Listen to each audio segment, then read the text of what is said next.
what's up guys, welcome back to the channel again. So let's jump back to our reading. Okay. Interpretation: Don Mateo and Conchita Paredes are characters in the 1896 novella Women and Puppet by Piera Lewis, based on a true story. The Miss Charvelon episode in Casanova's memoirs, the novella has served as the basis for the two films. Joseph von Sternberg's Devil is a Woman, with Marlene Dietrich and Louis Buñuel's that obscure object of desire. In Louis' story, Conchita takes a proud and aggressive older man, and in the space of a few months turns him into an abject slave. Her method is simple. She stimulates his lust, then makes him feel base for taking advantage of her. She gets him to play the protector, then makes him feel guilty for trying to buy her. Her sudden disappearance anguishes him. He has lost her, so that when she reappears, never by accident, he feels intense joy, which however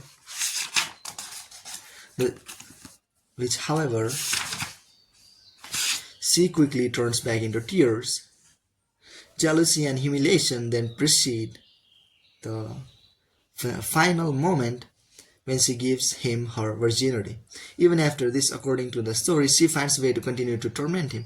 Each low she inspires guilt, despair, jealousy, emptiness, creates the space for a more intense high. He becomes an addict, hooked on the altercation of charge and withdrawal. Your seduction should never follow a simple course upward towards pleasure and harmony. The climax will come too soon and the pleasure will be weak. What makes us intensely appreciate something is previously suffering. A brush with death makes us fall in love with life. A long journey makes a return home that much more pleasurable. Your task is to create moments of sadness, despair, anguish, to create the tension that allows for a great release. Do not worry about making people angry. Anger is a sure sign that you have your hooks in them. Nor should you be afraid that if you make yourself difficult, people will flee. We only abandon those who bore us. The ride on which you take your victims can be torturous but never dull. At all costs, keep your targets emotional and on edge. Create enough highs and lows, and you will wear away the last vestiges of their willpower. Harshness and kindness.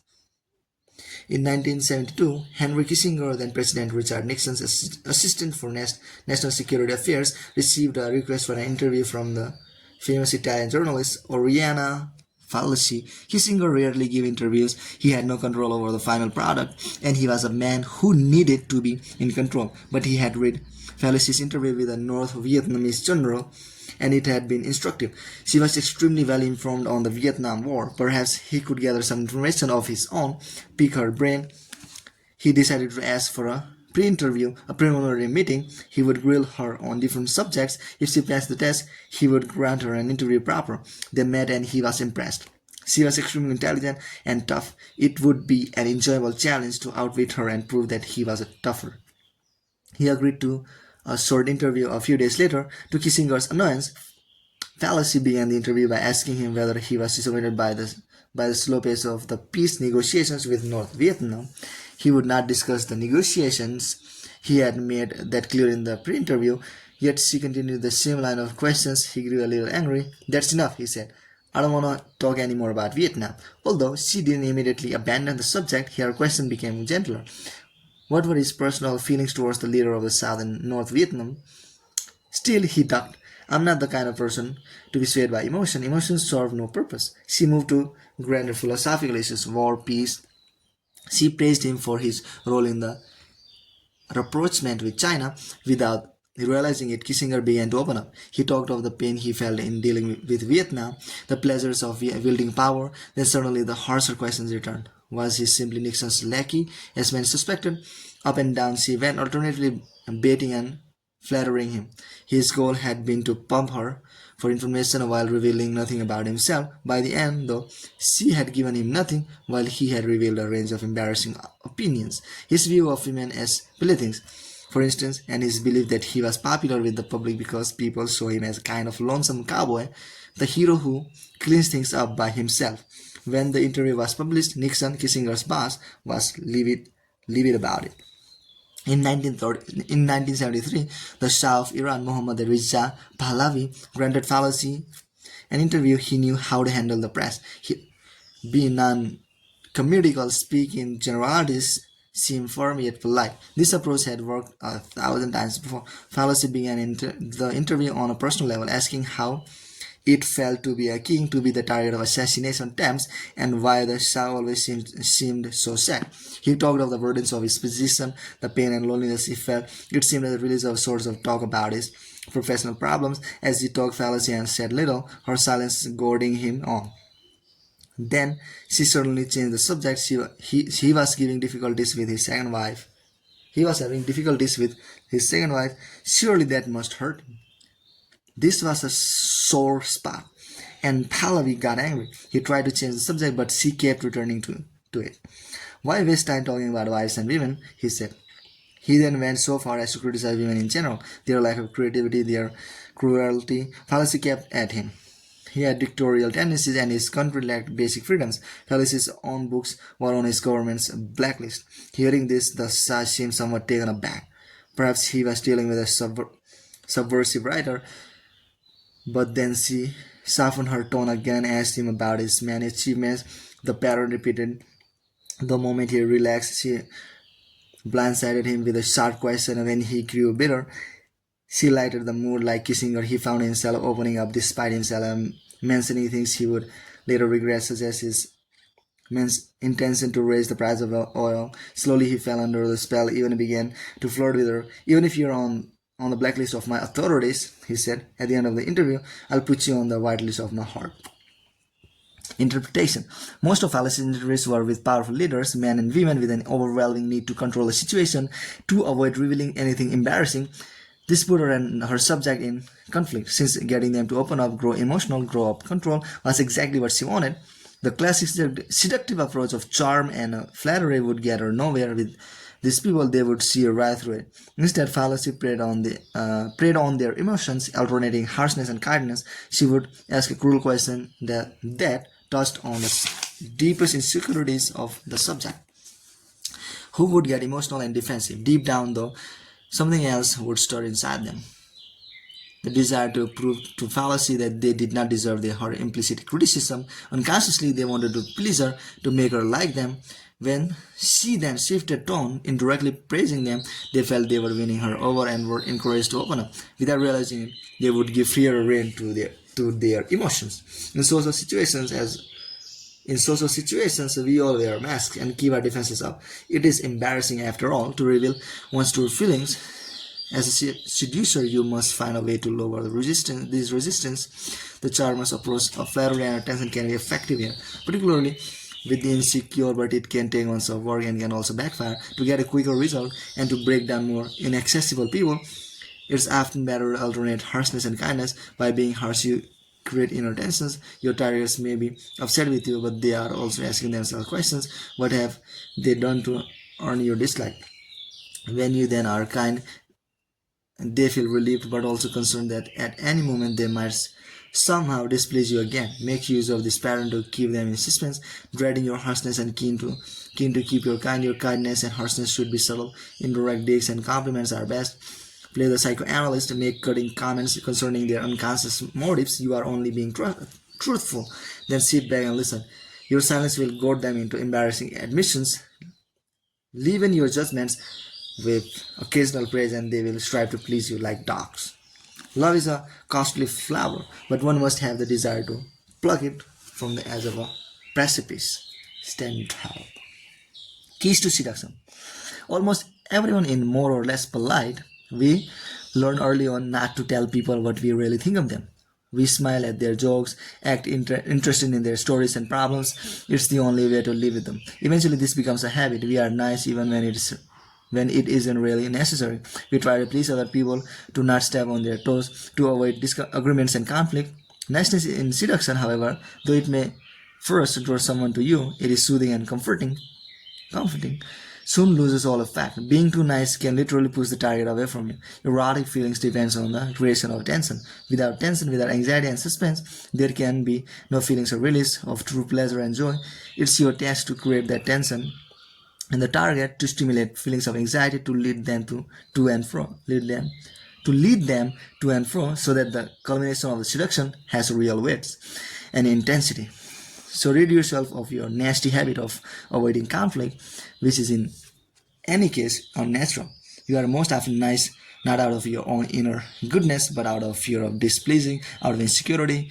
Go beyond that fear, and you certainly have options. The freedom to create a pain, then magically dissolve it, your seductive powers will increase tenfold.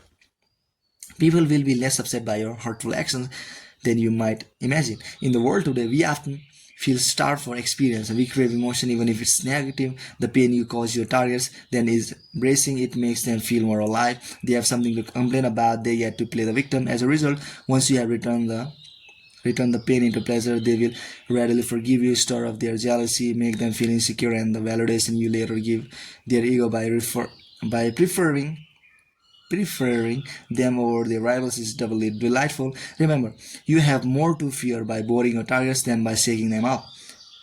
Wounding people blinds them to you more deeply than kindness. Create tension so you can release it. If you need inspiration, find the part of the target that most irritates you and use it as a springboard for some therapeutic conflict. The more real your cruelty, the more effective it is. In 1888, the French writer Stendhal, then living in Milan, met the Countess Matilda Visconti. For him, it was love at first sight. She was a pound, somewhat difficult woman, and she intimidated Stendhal, who was terribly afraid of displeasing her with a stupid comment or undignified act. Finally, unable to take it any longer, he one day took her hand and confessed his love. Horrified, the Countess told him to leave and never come back. Stendhal flooded Visconti with letters begging her to forgive him. At last she relented. She would see him again, but under one condition: he could visit only once every 2 weeks for no more than an hour, and only in the presence of company. Stendhal agreed. He had no choice. He now lived for those flirting nightly visits, which became occasions of intense anxiety and fear, since he was never quite sure whether she would change her mind and banish him forever. This went on for over 2 years, during which the Countess never showed him the slightest sign of favor. Stendhal never found out why she had insisted on this arrangement. Perhaps she wanted to toy with him or keep him at a distance. All he knew was that his love for her only grew stronger, became unbearably intense, until finally he had to leave Milan.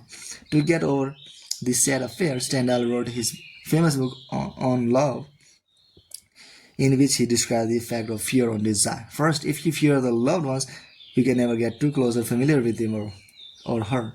The beloved then retains an element of mystery, which only intensifies your love. Second, there is something bracing about fear. It makes you vibrate with sensation, heightens your awareness, is intensely arousing. According to Stendhal, the closer the loved ones brings you to the edge of the precipice, to the feelings that they could abandon you, the dizzier and more lost you will become. Falling in love means literally falling, losing control, a mix of fear and excitement. Apply this wisdom in reverse. Never let your targets get too comfortable with you. They need to feel fear and anxiety. Show them some coldness, a flash of anger they did not expect. Be rational if necessary. There is always the triumph card, a breakup. Let them feel they have lost you forever. Make them fear that they have lost the power to charm you. Let this feeling sit with them for a while. Then pull them back from the precipice. The reconciliation will be intense. In 33 BC, Mark Antony heard a rumor that Cleopatra, his lover of several years, had decided to seduce his rival, Octavius, and then she was planning to poison Antony. Cleopatra had poisoned people before. In fact, she was an expert in the art. Antony grew paranoid, and finally one day confronted her. Cleopatra did not protest her innocence. Yes, that was true.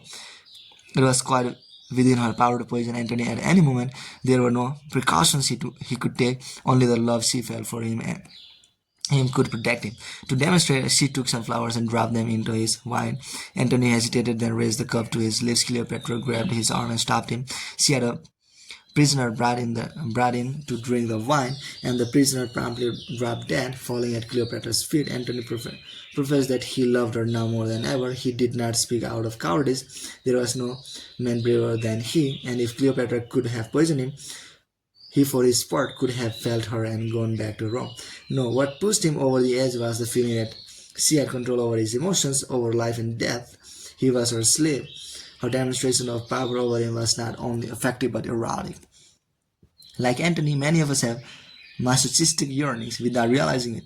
It takes someone to inflict some pain on us for this deeply repressed desire to come to the surface. You must learn to recognize the types of hidden masochists out there.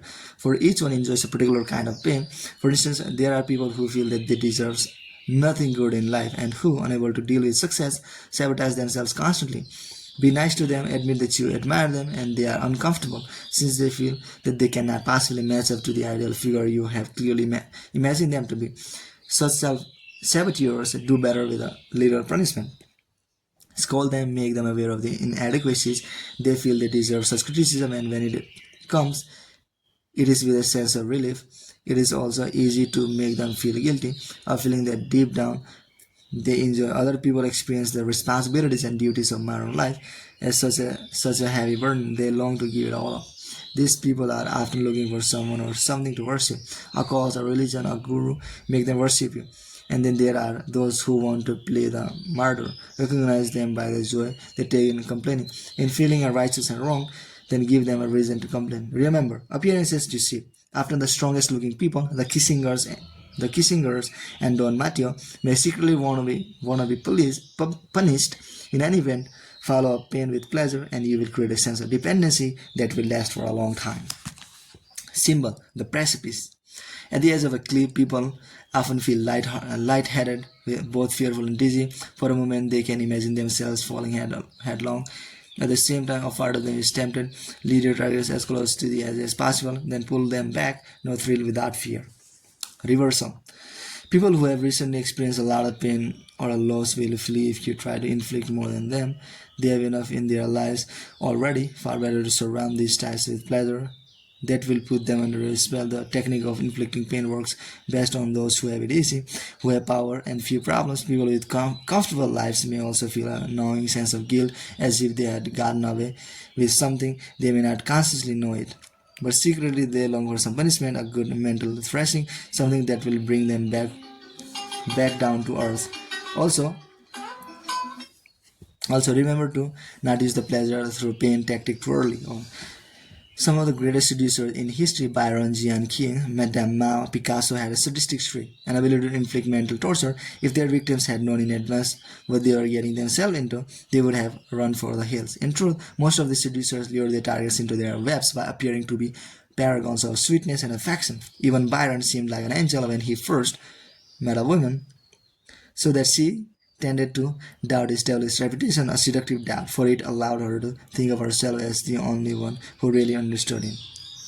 His cruelty would come out later on, but by then it would be too late. The victim's emotions were engaged, and his harshness would only intensify her feelings. In the beginning, then, wear the mask of lamb, making pleasure and attractiveness your bait. First get under their skin, then lead them on a wild ride. Phase 4. Moving in for the kill. First, you worked on their mind, the mental seduction. Then you confuse and stir them up, the emotional seduction. Now the time has come for hand-to-hand combat, the physical seduction. At this point, your victims are weak and ripe with desire. By showing a little coldness or uninterest, you will spark panic. They will come after you with impatient and erotic energy. Give them space to fall. The pursuit is pursued. To bring them to a boil, you need to put their minds to sleep and heat up their senses. It's best to lure them into lust by sending certain loaded signals that will get under their skin and spread sexual desires like a poison. Use physical lures. The moment to strike and move in for the kill is when your victim is brimming with desire but not consciously expecting the climax to come. Master the art of bold move. Once the seduction is over, there is a danger that disenchantment will set in and ruin all your hard work. Beware the after effect. If you are after a relationship, then you must constantly reseduce the victim, creating tension and releasing it. If a victim is to be sacrificed, then it must be done swiftly and cleanly, leaving you free physically and psychologically to move on to the next victim. Then the game begins all over. Hasta la vista, guys.